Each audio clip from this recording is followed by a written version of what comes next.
Hello बच्चों, good morning. मैं धर्मेंद्र और आप देख रहे हैं मेरा यूट्यूब चैनल केमिस्ट्री वाला दृष्टि। बच्चों, ये जो वीडियो बनाया जा रहा है वो 10th क्लास के स्टूडेंट्स के लिए खास करके बनाया जा रहा है। जिसको 10th क्लास के केमिस्ट्री में अगर कोई प्रॉब्लम है तो उसके लिए हमने फर्स्ट चैप्टर डिस्कस किया है। और इसके लिए एक वीडियो हमने और पहले भी बनाया था जिसमें रिएक्शंस बैलेंसिंग तक हम लोग देख चुके थे। तो आज हम लोग रिएक्शंस बैलेंस करने के बाद बात करेंगे कि आखिर रिएक्शंस को हम लोग कितने तरीके से देख सकते हैं, मतलब रिएक्शंस कितने टाइप्स के होते हैं। रिएक्शन का टाइप बताने के पहले आप लोगों को कुछ चीज़ बता दें जो आपको बहुत ज़रूरी है कि आखिर जब भी कोई केमिकल रिएक्शन होता है, कोई भी केमिकल रिएक्शन, एक सिंपल सा हम रिएक्शन ले रहे हैं जैसे है AgNO3 सिल्वर नाइट्रेट रिएक्शन करवा रहे सोडियम क्लोराइड के साथ NaCl के साथ, दोनों मिलके बनाता है AgCl प्लस NaNO3।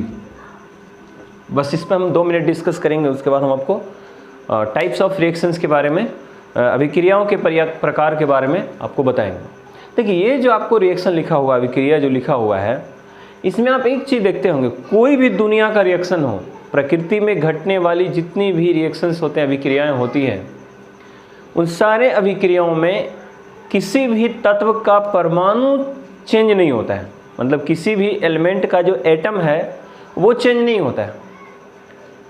तो क्या चेंज होता है?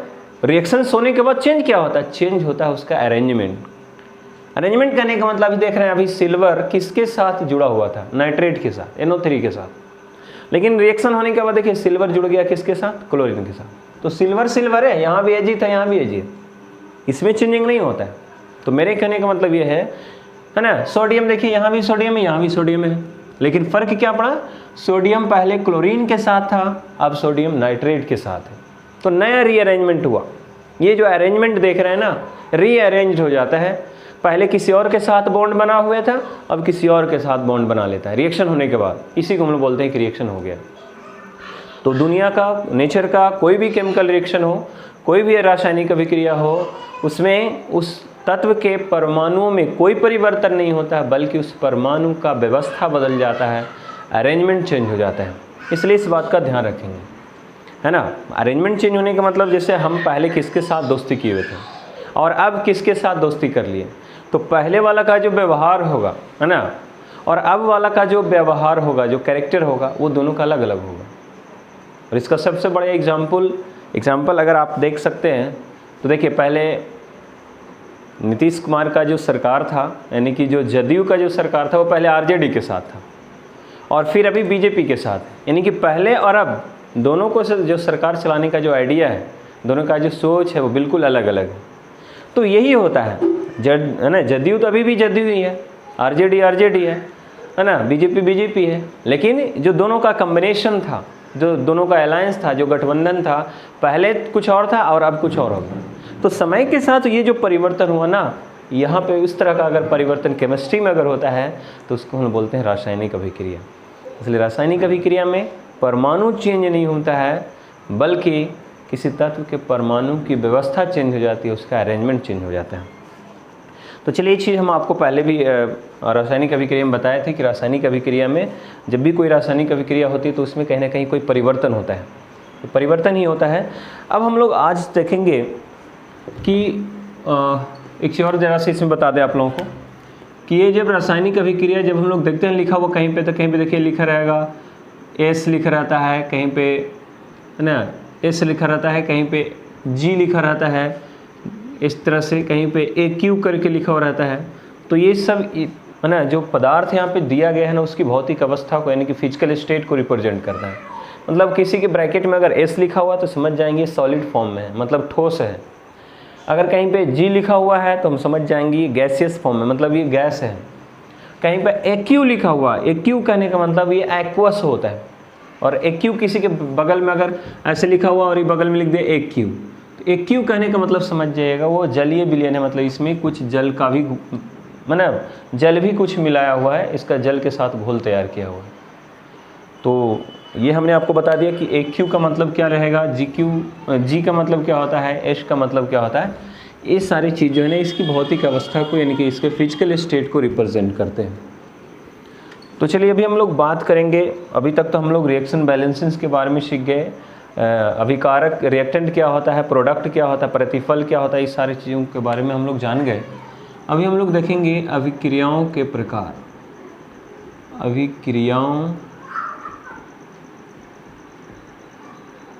अभिक्रियाओं के प्रकार।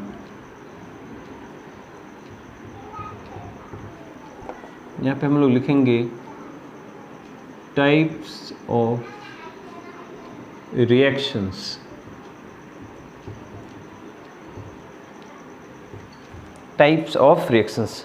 देखिए मेरा वीडियो अगर देखते हैं ना तो पूरा वीडियो देखिए, पूरा कंप्लीट शुरू से लेकर लास्ट तक देखिए, तब आपको इंटरेस्ट आएगा, मज़ा आएगा पढ़ने में। ये नहीं कि बस थोड़ा सा वीडियो देख करके छोड़ देंगे तो फिर इंटरेस्ट नहीं आएगा। इसलिए पूरा देखिए। और आपके पास अलग अलग पब्लिकेशंस का बुक होगा, अलग अलग तरह के और भी आप वीडियो देखते होंगे, और उस वीडियो से मेरा वीडियो कंपैरिजन कीजिए। मेरे जो पढ़ाने का जो टेक्निक है उसको आप कंपैरिजन कीजिए और आप देखिए कि कौन इजी वे में, किसके वीडियो से हमको लेक्चर्स जो है ना इजी वे में समझ में आ जाता है। तो अब वीडियो बनाते वक्त हम बिल्कुल इस बात का ध्यान रखते हैं कि इसको एकदम बिल्कुल ईजी वे में समझाएं, लड़कों को इसमें समझने में कहीं कोई दिक्कत ना हो, कॉम्प्लिकेशन नहीं बनना चाहिए। इसलिए इसको हम एकदम अपनी तरीके से इसको समझाने का प्रयास करते हैं, बिल्कुल आसान तरीके से। तो चलिए अभिक्रियाओं के प्रकार। नेचर में हम लोग कितने तरह के रिएक्शंस देखते हैं, वो सारी चीज़ों के बारे में यहाँ पे जानना है। तो इसमें देखिए बहुत तरह की अभिक्रियाएँ हैं जी। केमिस्ट्री में हम लोग को बहुत तरह के रिएक्शंस के बारे में जानने हैं, जिसमें कुछ जो हम यहाँ पे रिएक्शंस है उसको डिस्कस करेंगे। जैसे पहला यहाँ पे आप लोगों को पढ़ना है वो है संयोजन अभिक्रिया। संयोजन अभिक्रिया, जिसको इंग्लिश में बोलते हैं है ना कॉम्बिनेशन रिएक्शन। इंग्लिश में क्या बोलते हैं? Combination reaction. तो हम सारे का पहले नाम लिख देते हैं, कॉम्बिनेशन रिएक्शन। दूसरा जो है वो है वियोजन अभिक्रिया। वियोजन मतलब टूटना, या इसको अपघटन भी बोलते हैं। वियोजन अभिक्रिया या इसको अपघटन अभिक्रिया भी बोलते हैं, है ना। तो हो गया कॉम्बिनेशन रिएक्शन। दूसरा हो गया डिसोसिएशन रिएक्शन। डिसोसिएशन रिएक्शन तो हम बोल देते हैं साथ साथ, बहुत टाइम लग जाएगा, है ना। Dissociation reaction.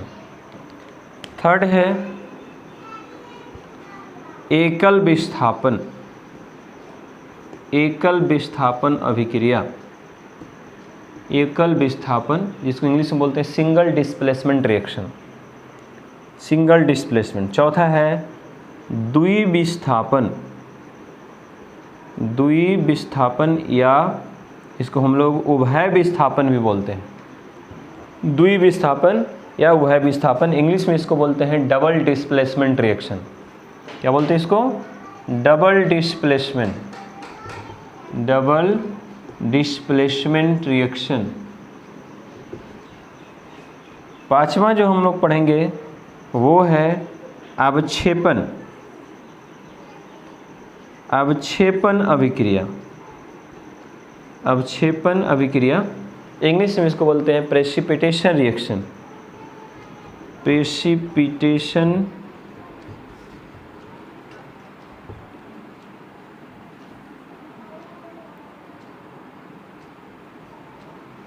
Precipitation reaction. उसके बाद और छठा जो है वो हम लोग को पढ़ना है वैद्युत अपघटन। वैद्युत अपघटन। वैद्युत अपघटन है ना, इसको हम लोग बोलते हैं इलेक्ट्रो डिकम्पोजिशन रिएक्शन। और सातवां जो है मिटा देते हैं, पहले हम लोग सिर्फ रिएक्शंस का नाम लिख देंगे ताकि आप लोगों को दिमाग में रहे कि इतने तरह के रिएक्शंस हम लोग को इस चैप्टर में जानना है। 7 नंबर जो हम रिएक्शंस देखेंगे वो हो जाएगा प्रकाश रासायनिक अभिक्रिया। प्रकाश रासायनिक अभिक्रिया। प्रकाश रासायनिक अभिक्रिया, है ना, इसको हम लोग बोलते हैं फोटोकेमिकल रिएक्शन। ये 7 हो गया। 8 में हम लोग देखेंगे ऊष्माक्षेपी अभिक्रिया, इसको इंग्लिश में एक्सोथर्मिक रिएक्शंस के नाम से हम लोग जानते हैं, एक्सोथर्मिक। 9 नंबर में हम लोग देखेंगे ऊष्माशोषी अभिक्रिया, एंडोथर्मिक इसको हम लोग बोलते हैं इंग्लिश में। 10 नंबर में हम लोग देखेंगे ऑक्सीकरण अभिक्रिया, या इसका एक और नाम है, इसको हम लोग उपचयन भी बोलते हैं। हिंदी में उपचयन, ऑक्सीकरण, इंग्लिश में इसको बोलते हैं ऑक्सीडेशन। तो इसलिए इंग्लिश मीडियम वाले जो स्टूडेंट हैं इसको अच्छे से समझेंगे। हम इसलिए दोनों सोच रहे हैं कि भाई इंग्लिश और हिंदी दोनों को एक ही साथ पढ़ा दें, बस लैंग्वेज का फ़र्क होता है, कॉन्सेप्ट दोनों का सेम होता है। 11 में हम लोग पढ़ेंगे अवकरण, यानी कि इसको भी दूसरा नाम है अपचयन। एक है उपचयन, दूसरा है अपचयन, और इसको इंग्लिश में बोलते हैं रिडक्शन।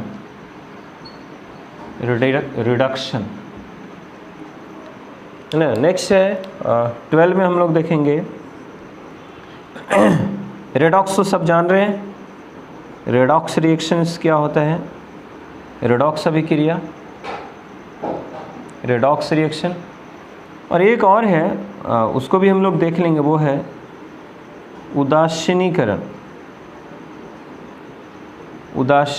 अभिक्रिया, इंग्लिश में उसको बोलते हैं न्यूट्रलाइजेशन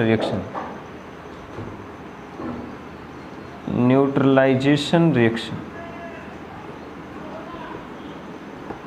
तो इस तरह से हम लोग बहुत तरह के रिएक्शंस अभी सामने में आप लोगों को लिख दिए हैं। इतने तरह के रिएक्शंस अगर आप जान जाएंगे इस चैप्टर में, तो फिर आप लोगों को रिएक्शन समझ में आने लगेगा कि आखिर रिएक्शंस होता क्या है, किस टाइप्स के रिएक्शंस।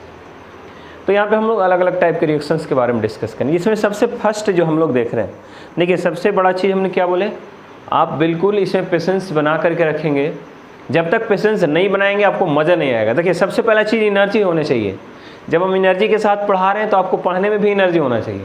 ये नहीं कि पढ़ रहे हैं आराम से ओंग रहे हैं, वीडियो चल रहा है तो फिर पता चलेगा एक कॉन्सेप्ट स्किप हो गया, और जब कॉन्सेप्ट स्किप हो जाएगा, थ्योरी स्किप हो जाएगा, तो आपको बिल्कुल समझ में नहीं आएगा, फिर आप बंद करके रख देंगे।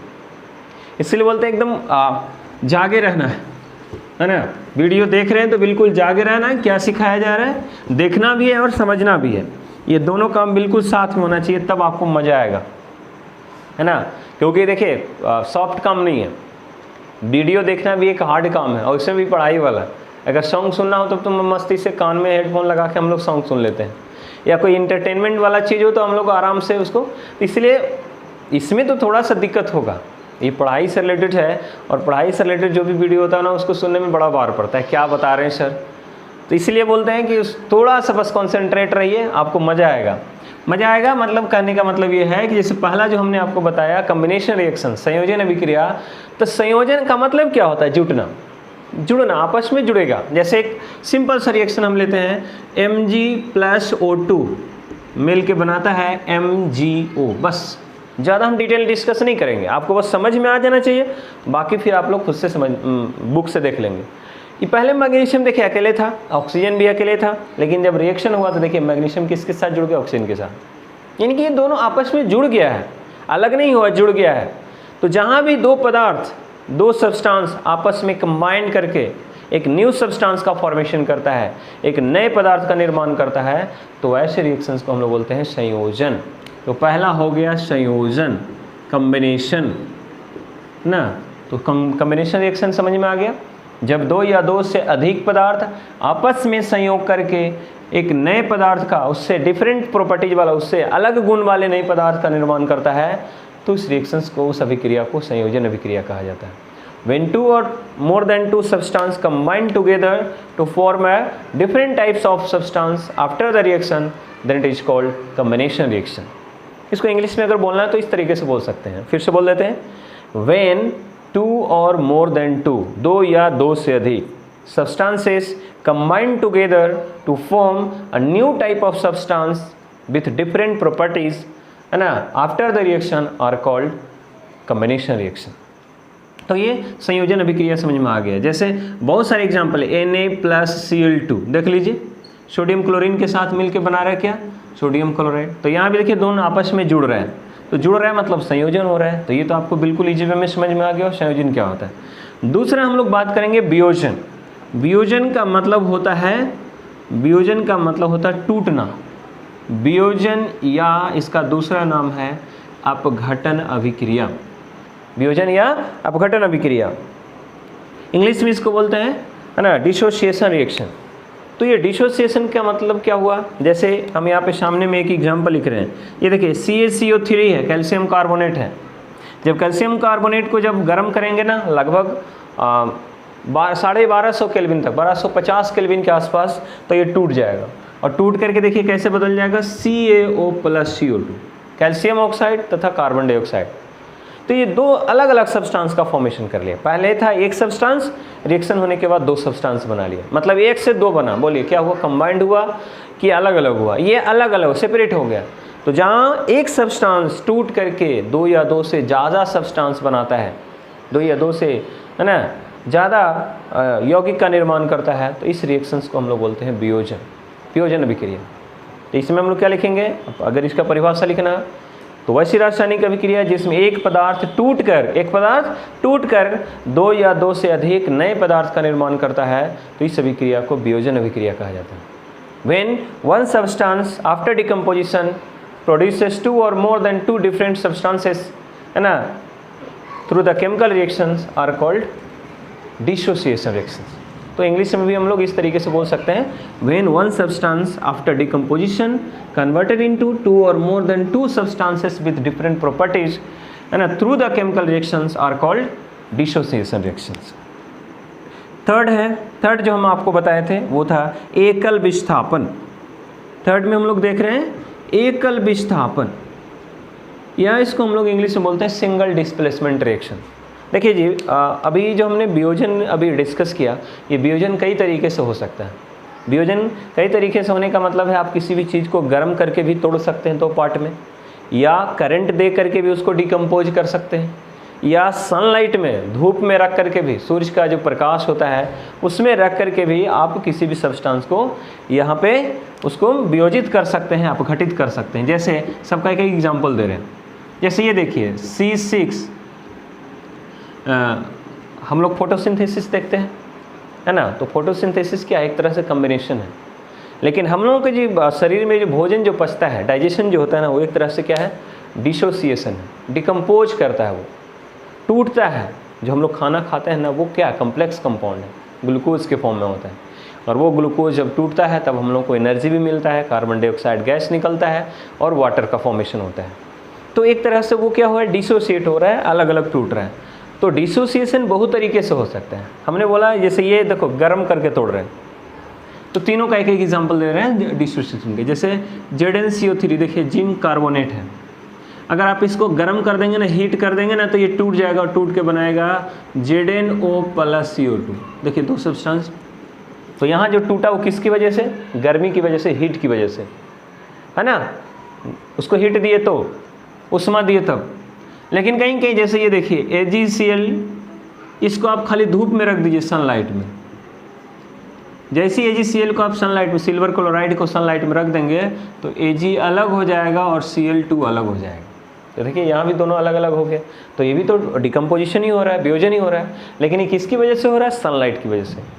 तो दूसरा तरीका हो गया, एक तो हो गया हीट की वजह से, दूसरा सनलाइट की वजह से, और तीसरा जो हम लोग देख रहे हैं जैसे NaCl है, इसमें अगर इलेक्ट्रिक करंट आप पास करा देंगे, या NaCl भी एग्जाम्पल में, या H2O, वाटर में अगर इलेक्ट्रिक करंट आप पास करा देंगे, इसमें अगर विद्युत धारा प्रवाहित कर देंगे, विद्युत धारा या इलेक्ट्रिक करंट, जैसे इसमें विद्युत धारा प्रवाहित करेंगे तो ये टूट जाएगा, डिकम्पोज हो जाएगा, और ये बन जाएगा H2+O2।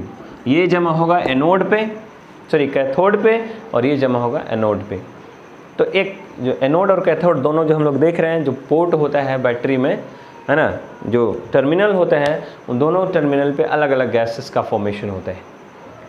फिर से एक बार सुन लीजिए। तो यहाँ पे क्या देख रहे हैं, H2O को तोड़ेंगे इलेक्ट्रिक करंट दे करके, तो एक हाइड्रोजन दूसरा ऑक्सीजन, ये भी जो है वियोजन ही हुआ। तो वियोजन देखिए, वियोजन तीन तरीके का हो गया, एक उष्मा की वजह से, दूसरा सनलाइट की वजह से, या विद्युत धारा की वजह से। तो ये तो हम लोग उष्मा वाला देख लिए, इसको हम लोग आगे देखेंगे, जो अभी आपने आप सामने में हम लिखे थे प्रकाश रासायनिक। वो देखिए यहाँ पे प्रकाश, सूर्य का जो प्रकाश है उसकी वजह से हो रहा है। ये जो हम लिखते हैं वैद्युत अपघटन, उसमें इसका हम लोग एग्जाम्पल के रूप में डिस्कस करेंगे। तो ये जो हम लोग अपघटन देखें ना, वो कई तरीके का हो सकता है। उसी तरह से एकल विस्थापन है। एकल विस्थापन कहने का मतलब है जहाँ पे कोई एक एलिमेंट जो है वो डिस्प्लेस होगा। जिसमें हम एक एग्जाम्पल ले रहे हैं, Zn प्लस CuSO4 मिल के बनाएगा ZnSO4 plus Cu, ZnSO4 plus Cu। अब एक चीज़ देख रहे होंगे कि पहले ये कॉपर सल्फेट का सॉल्यूशन था और हमने उसमें जिंक मिलाया, है ना, जस्ता मिलाया। जैसे हमने इसमें जिंक मिलाया, देखिए जिंक ने क्या इस कॉपर को डिस्प्लेस कर दिया, हटा दिया और अपने वहाँ पे देखिए चला गया, कॉपर को बाहर कर दिया वहाँ से। तो इसको अगर परिभाषा बोलना है हम लोगों को, तो ऐसे बोलेंगे, वैसी रासायनिक अभिक्रिया जिसमें कोई पदार्थ किसी दूसरे पदार्थ के लवण से, कोई तत्व किसी दूसरे पदार्थ के लवण से उसको विस्थापित करके और उसका स्थान स्वयं ग्रहण कर लेता है, तो ऐसे अभिक्रिया को एकल विस्थापन अभिक्रिया कहा जाता है। या और दूसरे तरीके से अगर बोलना है तो इसे बोल सकते हैं, वैसी रासायनिक अभिक्रिया जिसमें अभिकारक के परमाणु यौगिक के परमाणु को विस्थापित करके स्वयं उसका स्थान ग्रहण कर लेता है, तो ऐसे अभिक्रिया को एकल विस्थापन यानी कि सिंगल डिस्प्लेसमेंट रिएक्शंस कहा जाता है। When one atom of a substance displaces another atom of a molecule, है ना, then the reaction is called single displacement reaction। जब किसी दूसरे सब्सटेंस के परमाणु को एक दूसरे तत्व का परमाणु विस्थापित करके अगर उसका स्थान ग्रहण कर लेता है, तो ऐसे अभिक्रिया को एकल विस्थापन अभिक्रिया कहा जाता है।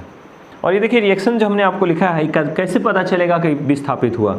तो ये देखिए कॉपर सल्फेट का जो कलर होता है ना, पहले से ब्लू कलर का होता है, नीला कलर का होता है। लेकिन अगर आप इस नीले कलर के कॉपर सल्फेट के सॉल्यूशन में जिंक का अगर टुकड़ा डाल देते हैं, जिंक का एक छोटा सा पार्ट डाल देते हैं, तो कुछ देर के बाद देखते हैं ये क्या रंगहीन हो जाता है, कलरलेस हो जाते हैं। तो जैसे इसका कलर नीला से रंगहीन हो गया, कलरलेस हो गया, हम समझ जाएंगे रिएक्शन हो गया। और अगर रिएक्शन हो गया है तो पहले कॉपर सल्फेट था, अभी जिंक सल्फेट बन चुका है और वहाँ से कॉपर डिस्प्लेस हो गया। तो ऐसे रिएक्शंस को हम लोग बोलते हैं सिंगल डिस्प्लेसमेंट, जिसमें जिंक सिर्फ और सिर्फ कॉपर को डिस्प्लेस किया। लेकिन यही चीज़ एक और हम आपको बता दें, अगर जो कॉपर सल्फेट का सॉल्यूशन जो देख रहे हैं उसमें अगर हम आयरन का टुकड़ा डाल दें,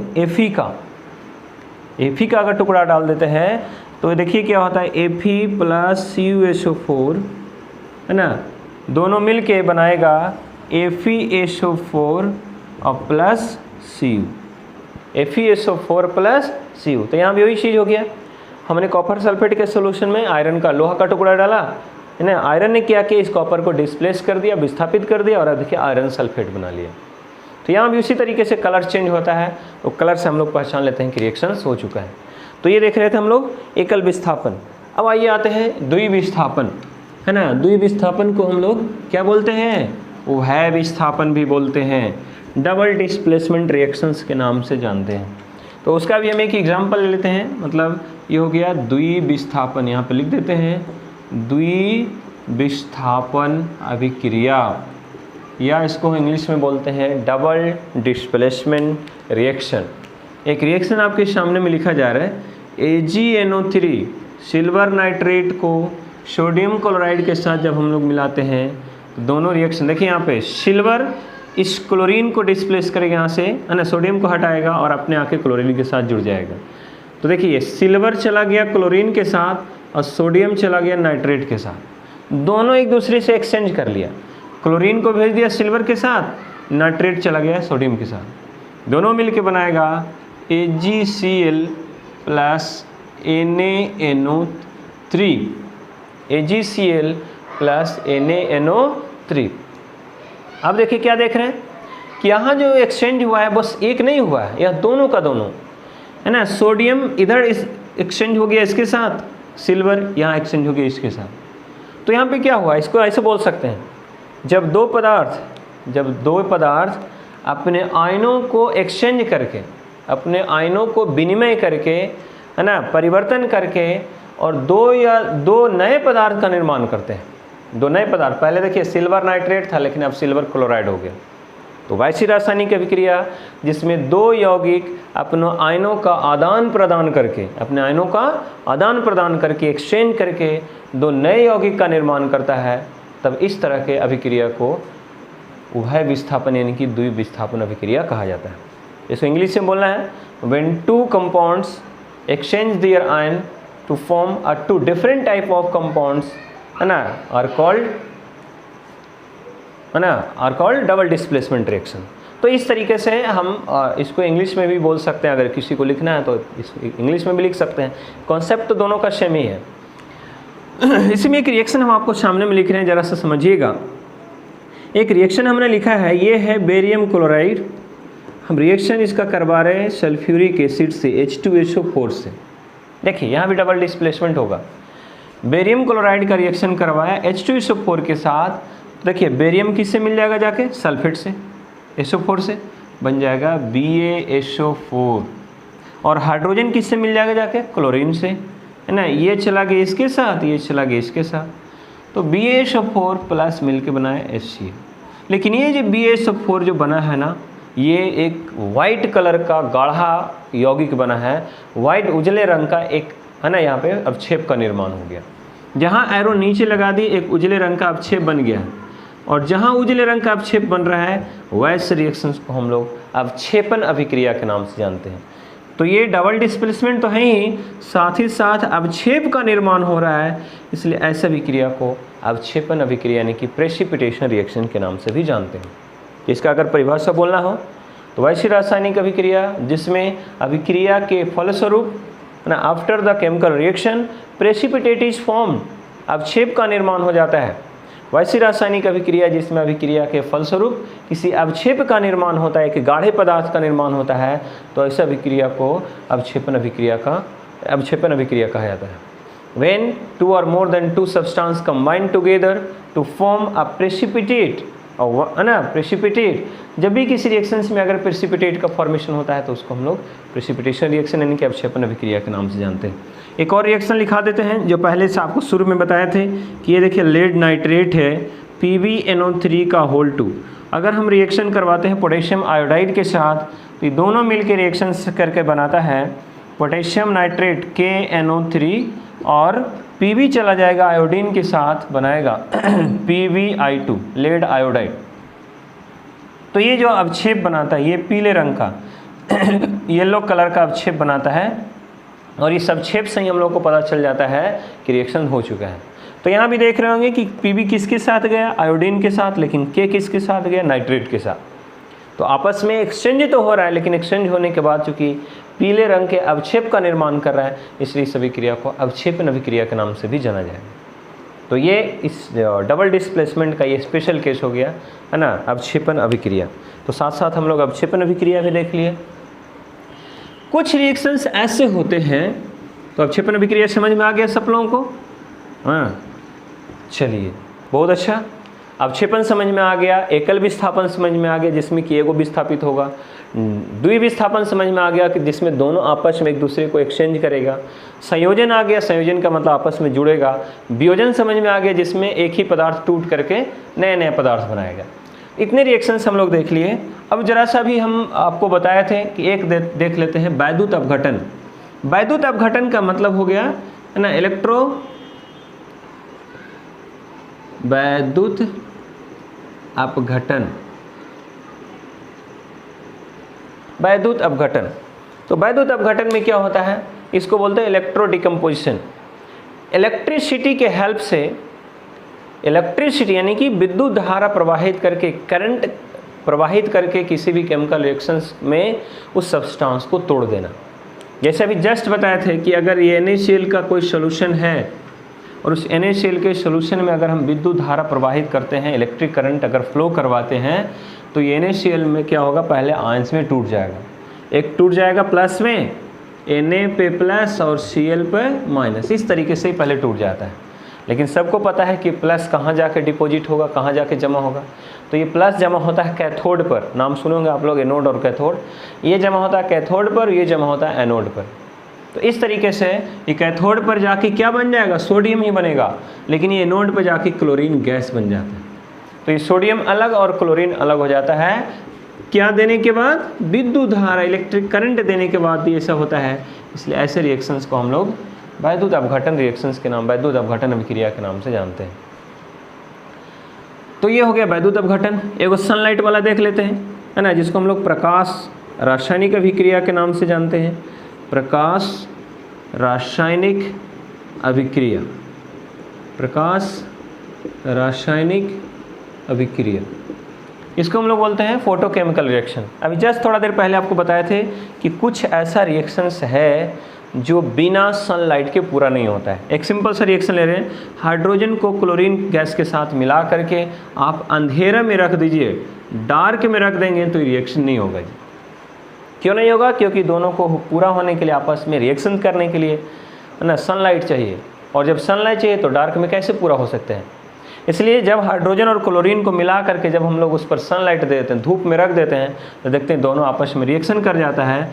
और रिएक्शन करने के बाद क्या होता है, जैसे यहाँ पे सनलाइट दे दीजिए तो सनलाइट देने से आपस में रिएक्शन करेगा और रिएक्शन करके बनाएगा HCl, हाइड्रोजन क्लोराइड।